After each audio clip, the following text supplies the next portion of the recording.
Hey folks, Jim here, aka Palette the Dead. Welcome back to the channel and welcome to another issue of Mortal Realms magazine.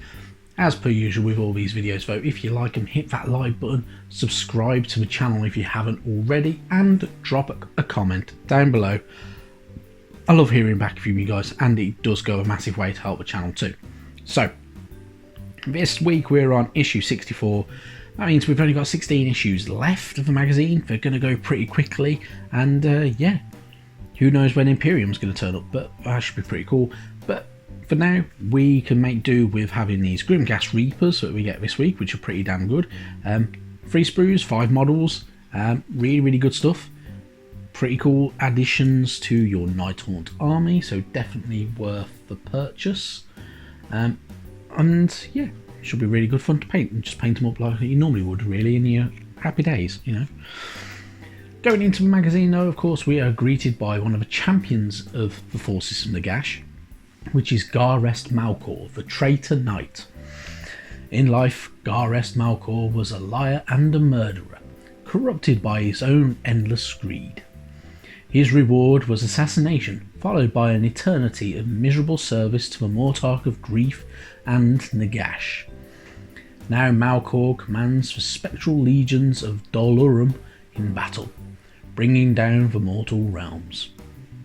So, Garest Malcor, once a noble of the city of Dolorum, when Lady Alinda rose to power, and Malcor attempted to manipulate her, positioning himself as a key ally while plotting her downfall.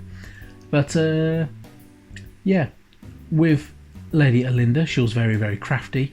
She promised him that she would marry him if he slew rivals, and yeah, a bit of Malcor decided to,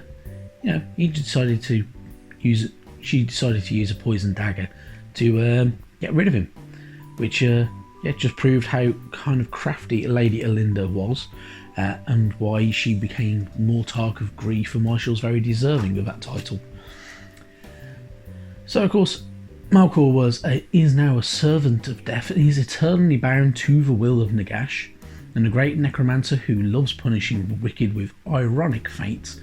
And so Malcor is bound to obey the very woman who brought about his demise.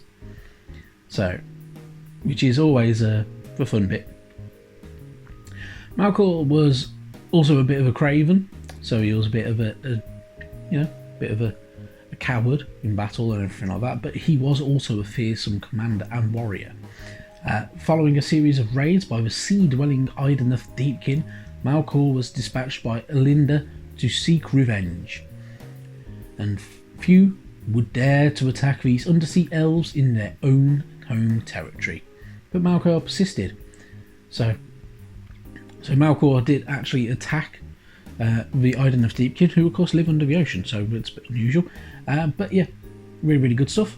Really interesting as well, and it's always nice to have a bit more Ideneth Deepkin within the storylines and everything like that as well. Moving on now, we're greeted by some Stormcast Eternals, which are the Concussors, which of course the Concussors are heavy cavalry who are specialised in breaking enemy lines, riding atop lightning-spewing Dracoths. These daring Stormcast Eternals can smash aside enemies with ease.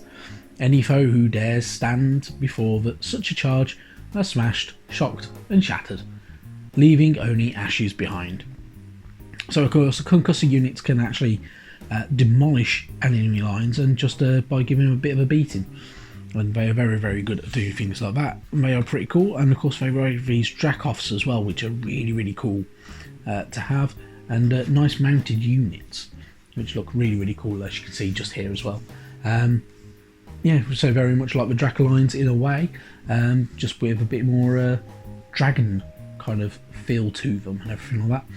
And they carry these lightning hammers, which are wielded as well, and can crumple armour and crack skulls in a single blow, which is pretty damn good. And of course there is some lightning energies that is contained within the weapon that is unleashed every time they are used, which are really good stuff. So it does produce a lot of power and everything like that as well. Moving on though, of course we're in Akshi, so we've got to get some more information about the Realm of Fire itself. So we have more information about the Great Parch. So in the Age of Myth, the Great Parch was home to a wide variety of peoples, and it was the site of legendary battles and conflicts that led to the Age of Chaos. And of course, this is detailing some of the what happens in the timeline of Akshi and during its history. So going back to the Age of Myth, it will produce and go forward into the Age of Chaos and then into the beginning of the Age of Sigmar itself as well, which is really, really good stuff. So you get a lot of information about different battles, kind of grand events and everything like that that have happened within the realm's history. You have to build as well with the Grimghast Reapers. Relatively easy, but of course they are Nighthaunts, so they are very, very fragile, so be very, very careful with them, because they will be a pain in the backside if you accidentally break things, but you're going to have a lot of fun with these ones. They're really, really cool. Just remember to add on these little tiny bits and pieces that are kind of dotted around, and of course you get that big massive bell as well that can be carried, which is pretty cool. The Extoller of Shaiish for tears. Your how to paint guide, very, very simple. Paint it up the same way that you would normally paint Nighthaunts if you wish to, if you want to go for this style. If you are going like me, where you're not really set on any one particular style for your Nighthaunt, have fun with it. You know, that is the only way I can put it. Have a bit of fun with it. You can have, you can get some very, very cool and ghoulish looks from your Nighthaunt armies with contrast paints, especially. They're very, very, very handy, very, very cool, and very, useful for when it comes to painting, especially things like the Nighthaunt.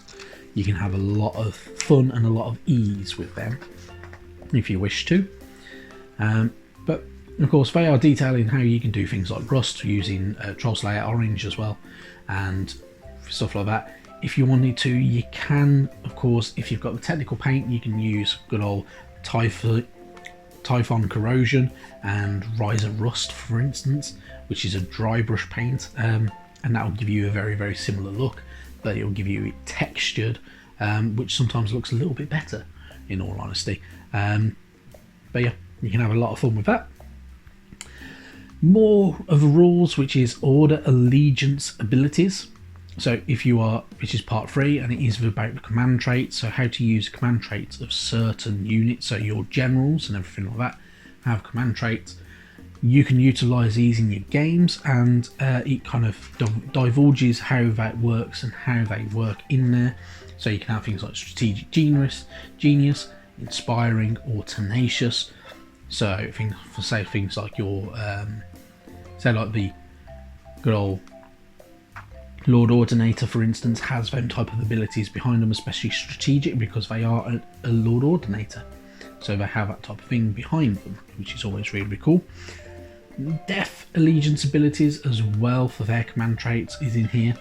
So this will give you an expansion onto them. So whether it is a Ruler of Night, Master of the Black Arts, or Supernatural Horror, you can utilise their abilities that boost up your other Nighthaunt army and everything, the rest of your Nighthaunt nearby. Makes them more effective, which is always very, very good if you're going up against Stormcast Eternals. Going up against using those abilities can make things far, far better. Your battle plan, of course, is in the Road to Damnation, based in Akshi, where, of course, we have a nice little bit of map there as well, which is really, really nice for the Dark Harvest. And going through is pretty cool, with picking out your Stormcast Eternal heroes, your forces, and then same for your Nighthaunt as well. And of course, the battle plan itself of the Dark Harvest. Dark Harvest, of course, this is not to be confused with the novel of Dark Harvest, which is based in the realm of Gairan, in all honesty. But the realm of Akshi is a pretty cool place to be. With your army choices for this battle plan, of course, you can choose 2 of the heroes from the lists in the previous pages, and 2 and 3 of the troops for both armies as well. So you get to have a lot of fun. 3 objectives, and you start in one end of each of the most recent battle map as well. So you get to have a lot of fun with this one. Yeah, really, really good stuff.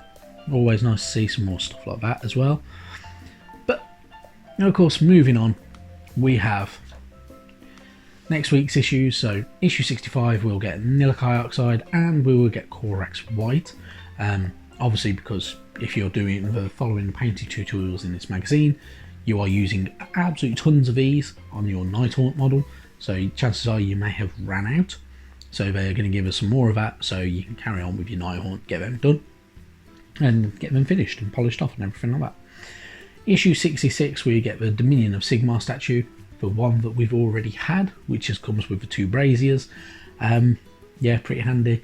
Personally, I still haven't painted any of mine. It's going to be, when the weather's a lot nicer and more predictable and sunnier, they will be spray painted, dry brushed, washed over, and stuff like that instead. Makes life so much easier when you can do things like that. It can take far less time than trying to actually brush, base coat all of them as well. Other than that though, of course, this is coming to an end. Chances are if you've caught up with any of what happened last week with Warhammer Fest, you will know that Warhammer Age of Sigmar is going to evolve into a 3rd generation of it, essentially. So the 3rd edition will be coming out this year, and some things will change. So there will be new Stormcast Eternals, the Soul Wars will be over, and we will be moving into essentially the 3rd generation, as I say, of the game. So there will be some updated rules, everything like that as well. The magazine has covered everything up to the end of the Soul Wars, apart from things like the Broken Realms storylines or anything like that. So keep an eye out for that type of stuff. I reckon, because there is a new edition coming, I reckon in 18 months time, to 12 to 18 months time, there will be a new magazine, personally.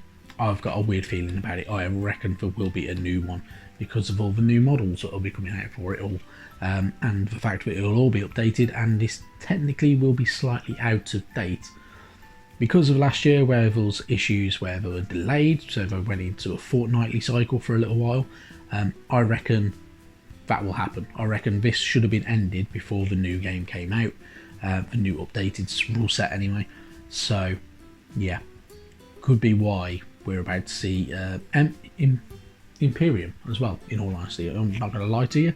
I think Imperium they've only released it because they did the magazine Conquest, and it came out, it ended, and then a few months later there was an update for the new edition of Warhammer 40k.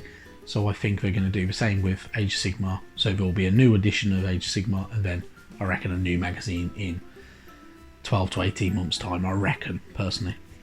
I may be completely wrong on that, I might be talking complete nonsense, but that's what I've got going in my head at the moment, so that's what I theorise on that one.